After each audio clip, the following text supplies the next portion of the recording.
What's up guys, welcome back, and today we have the most compact Android flagship, and it's the Samsung Galaxy S22. It is one of the rare flagship that you can use it with one hand, and it also happens to run Android. So let's check it out.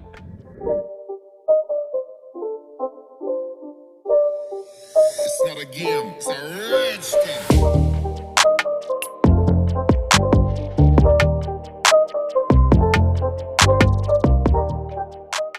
So here is the box. Just look at it for a moment. It's so small that you can even directly keep it in your pocket. It's called box on a diet. Let's open this box. So on the top you have your Galaxy S22. Wow, it is so compact. We have the phone in white color. Let's keep it aside and look what else we get. So just like the A73, there is this small flap like thing which has the SIM tool on the top, and inside of that we get this USB Type-C to Type-C cable and some paperwork. That's it. When we bought the S10 Plus, we not only got the charger but a case, a screen protector, and amazing AKG earphones and a USB A to C converter with it. Things change so quickly. Let's look at the phone now. We will quickly take all the plastic off so you get the real view of the phone. Apologies as I have not recorded the plastic peel off sound. So we are done with the plastic, and here is the real deal. So this phone has a compact 6.1-inch dynamic AMOLED display with 2340 by 1080 resolution, which comes at a PPI of 425. So gone are the days when we used to get Quad HD screens on Samsung phones. They are just trying to be more and more like Apple by removing the curved display and having 1080p displays, losing their own identity in the process.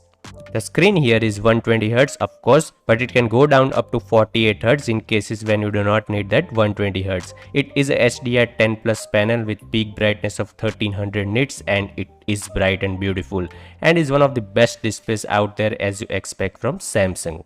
On top of that, you get the Gorilla Glass Victus Plus for the protection of that display. Same glass is also used on the back of the phone. So if we look at the display, we get very tiny uniform sized bezels on all the four sides, which make this phone stand out from the others. It's same like the Pixel 5.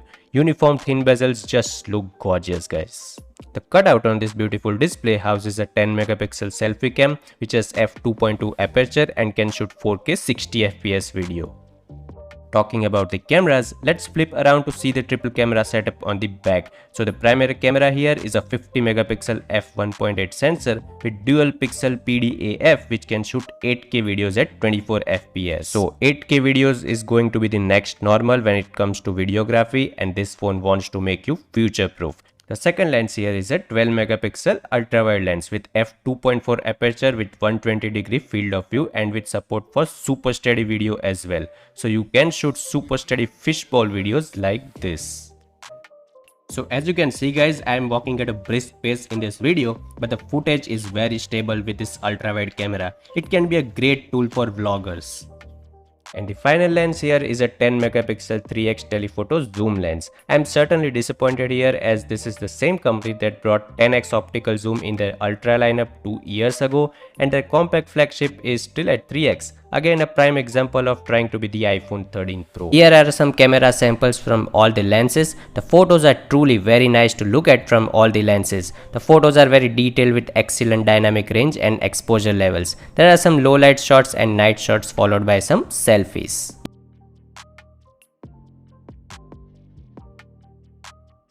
Talking about the performance, this is a flagship phone with a flagship processor, and for the first time in India, we have the Snapdragon chip powering a Samsung flagship, and it is the Snapdragon 8 Gen 1 chipset. And during my initial usage, it does get slightly warm just like any other Samsung phone has in the past for me. Typical Samsung stuff as always. It is coupled with Adreno 730 GPU. This is 8GB RAM 128GB model which costs 72,999 rupees, and it also comes in a 256GB option with same RAM which costs 76,999 rupees. And remember, it does not have any micro SD card support.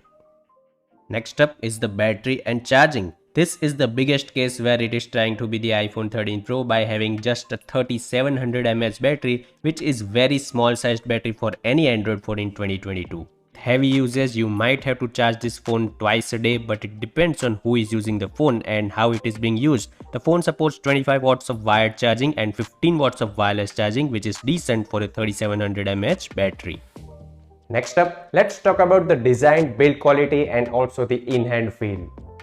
The back is made up of frosted glass and we have the traditional white finish here because this was the only color that was likable this year. The other colors like green and even burgundy color in the Ultra are all very questionable and average choices from Samsung. S21 lineup looks so good with its colors, but the entire S22 lineup is like meh. Good idea to use it with a good looking case. The sides on this white color is also not that flagship looking. It still looks like we are holding a Galaxy S4 in our hands which had a fake chrome finish to it. This feels very similar despite it being a real aluminum finish, and I don't know what's wrong with Samsung. Why can't they make their flagship phones look premium just like other flagships? I mean, I won't pick this phone if it's side by side against my 13 Pro. From the front it is amazing, but other sides are not that impressive. But when you hold this phone in your hand, it is a sleek phone guys, and even if it does not look premium, it definitely feels premium in your hand with its glass and aluminum combo. It only weighs 167 grams, so it is so light. Love when a company has an option of a compact flagship phone. It's just a great feeling to hold one. Anyways, on the bottom you get the USB Type-C with the primary speaker and the SIM tool. So SIM card is inserted from the bottom in this phone. The volume and power buttons are on the right side, and that is about it. The in-display fingerprint reader that you get here is the more secure ultrasonic reader, and it is surprisingly faster than the S10 Plus that we have. It unlocks the phone in a flash, and unlike the A73, the placement of this reader is a little higher and perfect in my opinion considering the compact nature of this phone. Talking about the software, you get Android 12 with One UI 4.1 on top of it. You do get a few Microsoft apps and some other Samsung stuff here and there. I'm going to make a separate video on how to set up your Samsung device so you can avoid some common mistakes while setting up your new Galaxy device. So definitely get subscribed if you haven't already. But otherwise, the already one-handed friendly One UI feels even better on this one-handed compact flagship. And lately Samsung has been really good with software support, promising 4 major Android updates, so that's great for this phone. Let's also check out the speakers, so let's play a NCS track on YouTube and check it out. Children used to run and play. Look at all the mess we made. Guess I'll never know where it went wrong.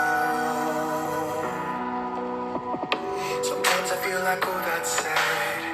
They are great stereo speakers with equal sound on top and the bottom.